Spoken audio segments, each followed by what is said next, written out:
দর্শক, যেমনটি কিন্তু আপনাদেরকে দেখাচ্ছিলাম, এই মুহূর্তে রয়েছি আমরা মিরপুর 1 চিড়াখানা রোড রাইনখোলা মোড়ে। সেখানে আওয়ামী লীগের সাবেক এমপি নাসিমা জামান ববি এবং তার স্বামী স্বেচ্ছাসেবক লীগ নেতা সিরাজুল ইসলামের একটি বাসায় রয়েছেন। এমন একটি বাসার সন্দেহে ঘেরাও করে রেখেছে। গতকালকে রাত থেকে অবস্থান করছিল গণতান্ত্রিক ছাত্র সংসদ থেকে শুরু করে এনসিপির নেতাকর্মীরা, অর্থাৎ মিরপুরে যারা রয়েছেন তারা অবস্থান করছিলেন।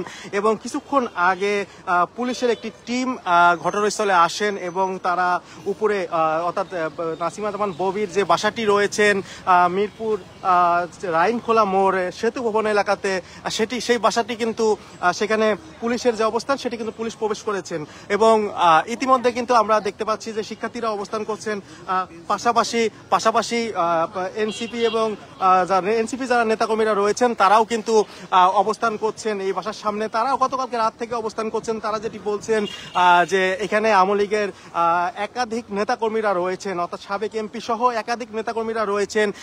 এমন একটি সন্দেহে কিন্তু তারা সেই বাসাটি তারা গতকালকে রাত থেকে ঘেরাও করে রেখেছে। এবং তারা পুলিশের বিরুদ্ধে যেটি বলছেন যে গতকালকে রাত থেকে তারা 999 থেকে শুরু করে অনেকবার ফোন দিলেও তারা কোনো সহযোগিতা পায়নি, সেভাবে কোনো সহযোগিতা পায়নি। কিন্তু আজকে সকালে কিছুক্ষণ আগে আমরা যেমনটি জানতে পেরেছি যে সকাল 9টা নাগাদ পুলিশের একটি টিম, অর্থাৎ শাহালি থানা পুলিশের একটি টিম ঘটনাস্থলে প্রবেশ করেন। এবং ঘটনাস্থলে প্রবেশ করার পরপরই মূলত পুলিশ সেখানে উপস্থিত হন এবং সেই বাসাতে এখন শিক্ষার্থীদের একটি টিম এবং পুলিশের একটি টিম সেখানে তল্লাশি করছেন এবং যাচাই বাছাই করছেন যাতে সেখানে কোনো নিষিদ্ধ সংগঠনের কোনো নেতাকর্মী আছে কিনা। যদি নিষিদ্ধ সংগঠনে কোনো নেতাকর্মীরা অবস্থান করে থাকে তাহলে তাদের বিরুদ্ধে আইনানুগ ব্যবস্থা গ্রহণ করবে, এমন একটি কথা কিন্তু শাহালি থানা পুলিশের পক্ষ থেকে জানানো হয়েছে। যে যদি নিষিদ্ধ সংগঠনে কোনো সাধারণ মানুষকে হয়রানি নয়, যদি কোনো নিষিদ্ধ সংগঠন অর্থাৎ আওয়ামী লীগের কোনো নেতাকর্মী বা থাকে বা স্বেচ্ছাসেবক লীগের কোনো নেতাকর্মীরা থাকে তাহলেই কিন্তু মূলত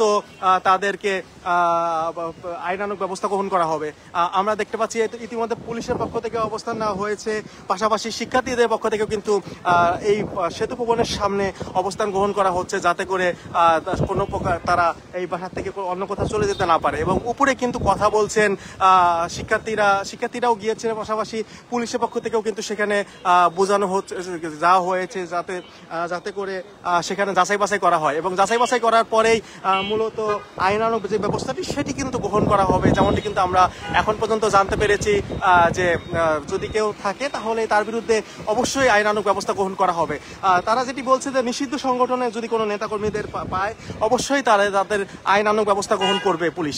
এবং শিক্ষার্থীরা যেটি বলছে যে শিক্ষার্থীরা গতকালকে সন্ধ্যা 7টার পর থেকে এই বাসার সামনে অবস্থান করছেন, অর্থাৎ এনসিপি নেতাকর্মী এবং এনসিপি মিরপুর জোনে যারা রয়েছেন এবং পাশাপাশি গণতান্ত্রিক ছাত্র সংসদে যারা রয়েছেন এবং আপামর জনগণ যারা রয়েছেন তারা কিন্তু অবস্থান করছেন। আমরা আপনাদেরকে দেখাচ্ছিলাম সবশেষ অবস্থানটি। এখন শিক্ষার্থীদের যে অবস্থানটি সেটিও কিন্তু দেখানোর চেষ্টা করছি মিরপুর থেকে সবশেষ অবস্থান।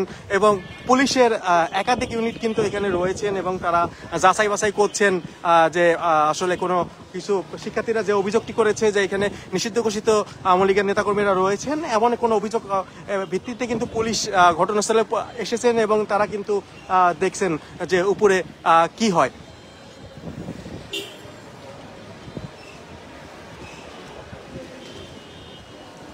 আপনাদেরকে আমরা রাইনখোলা মোড় থেকে দেখানোর চেষ্টা করছিলাম সবশেষ অবস্থানটি এবং শিক্ষা যে বাসাটি ঘেরাও করে রেখেছে অর্থাৎ সেতু ভবন রাইনখোলা মোড়ের সেতু ভবনটি ঘেরাও করে রেখেছে শিক্ষার্থীরা এবং পাশাপাশি এই কিছুক্ষণ আগের থেকে পুলিশের অবস্থান এখানে রয়েছে এবং পুলিশ কিন্তু দেখছেন যাচাই বাছাই করছেন যে আসলে কাউকে পাওয়া যাবে কিনা। এবং রংপুরের সাবেক এক এমপি